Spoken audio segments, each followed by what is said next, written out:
भागो यहाँ से। एक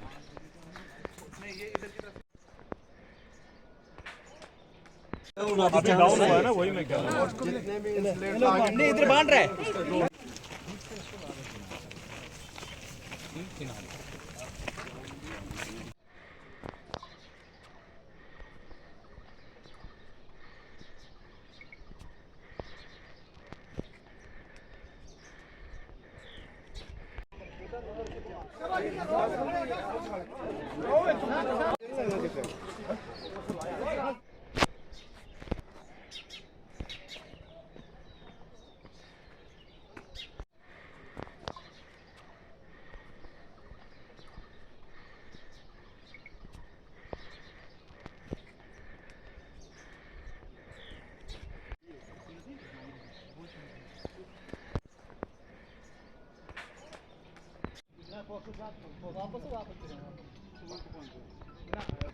अच्छा पहुंच गए, आ जाओ। वहाँ बुरा हाल है भाई, जाएंगे।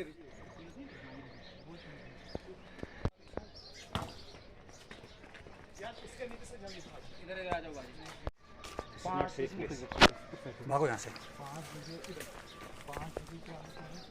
एक नहीं, ये इधर की तरफ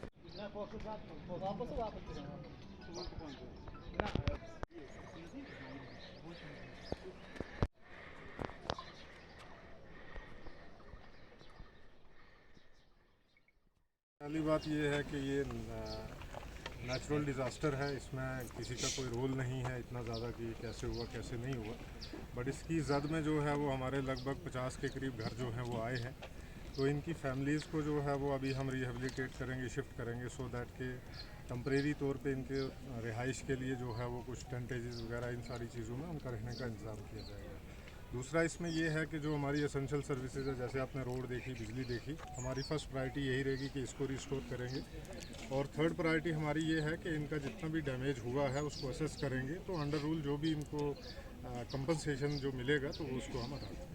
उसके अलावा सर गोल संगलदान का रोड कनेक्टिविटी, बिजली कनेक्ट उसमें देखें अभी क्या है कि पूरा इलाका जो है लगभग अगर आप देखेंगे तो 1 किलोमीटर का स्ट्रेच है। अगर हम हाइट इसमें स्लोप में देखेंगे तो वो पूरा एरिया चल रहा है, तो उसमें हम जो है वो अभी कोई भी एकदम ऐसा नहीं ले सकते हैं कि जिसमें अभी रोड को थ्रू करेंगे, लेकिन हमने दूसरी जो इसकी अल्टरनेट रोड है उसको जो है वो थ्रू करेंगे। और बाकी जो चीज़ें हैं वो रेलवे वालों के साथ भी बात करके उसमें भी जो फैसिलिटीज़ लोगों के लिए अवेलेबल होंगी वो प्रोवाइड। कितने विक्टिम फैमिलीज हैं, उनके लिए क्या रहने का, खाने के अरेंजमेंट नहीं वो करेंगे, उसके लिए वो पूरा उसकी पूरी डिस्ट्रिक्ट एडमिनिस्ट्रेशन।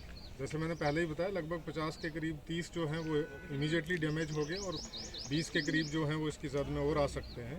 तो इन सब का जो है जितने भी हमारे लोग हैं उनके लिए जो खासकर ये मेरी फैमिली है, क्योंकि डिस्ट्रिक्ट एडमिनिस्ट्रेशन की एक फैमिली होती है लोगों के बीच में, तो फैमिली का हेड जो है वो डीसी होता है, तो इसकी मैं कंप्लीट जिम्मेदारी लेता हूँ कि इनकी रिहाइश का, इनके खाने पीने का सारा इंतजाम जो है वो किया जाए। और टावर्स भी इसके डैमेज में आए? बिल्कुल, टावर जो है वो हमारे डैमेज हुए हैं, इसका भी जो है वो भी आपको पता ही है कि टाइम लगेगा किस तरीके से, क्योंकि लैंड अभी सिंक ही हो रही है। तो एसेंशियल सर्विसेज में जैसे ये रोड है और लोकल जो बिजली है, फर्स्ट प्रायोरिटी पे हम वही रिस्टोर करेंगे। और जो सेकंड प्रायोरिटी हमारी है कि कैसे लोगों के लिए जो है वो टेंट्स वगैरह लगवाएं, खाने का इंतजाम किया जाए, मेडिकल का कैंप लगवाया जाए, सो दैट को इनको कोई इशू जो है वो ना आए। इसको से पीछे इससे पहले भी पीछे दुक्सर में हुआ था, मकान ढह गए थे, तो उसमें भी कोई रिपोर्ट, बस कोई ऐसा वजह आते है इसमें कोई मेन क्या कहेंगे वगैरह कोई टीम होगी? देखें अभी तो जियोलॉजी की टीम जो है उसको मंगवाएंगे, उसके बाद ही जो है इसका पता लग पाएगा, क्योंकि हम ज़मीन के अंदर की चीज़ें तो जान नहीं सकते हैं, तो इसमें तो टीम आएगी तभी वही बता पाएंगे। बाकी एडवाइजरी क्या रहेगी लोगों के लिए? काफ़ी लोग हमने देखा चल रहे हैं। ये है कि बिल्कुल भी जो है वो परेशान नहीं होना है, किसी हड़बड़ाहट में नहीं आना है, क्योंकि ये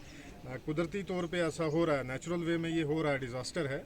और दूसरी चीज़ जो है वो ये है कि अपना ख्याल रखें, अगर इस किस्म की कोई भी अगर ऐसी चीज़ होती है तो अपनी जान बचाना जो है वो सबसे ज़रूरी चीज़ है, क्योंकि किसी भी डिज़ास्टर में जो मिटिगेशन है और प्रिपेयर्डनेस है वो बड़ी इंपॉर्टेंट है, ताकि कम से कम जो है वो नुकसान जो है वो हो। खासकर जैसे घर टूट रहे हैं तो कम से कम नुकसान उसका हो।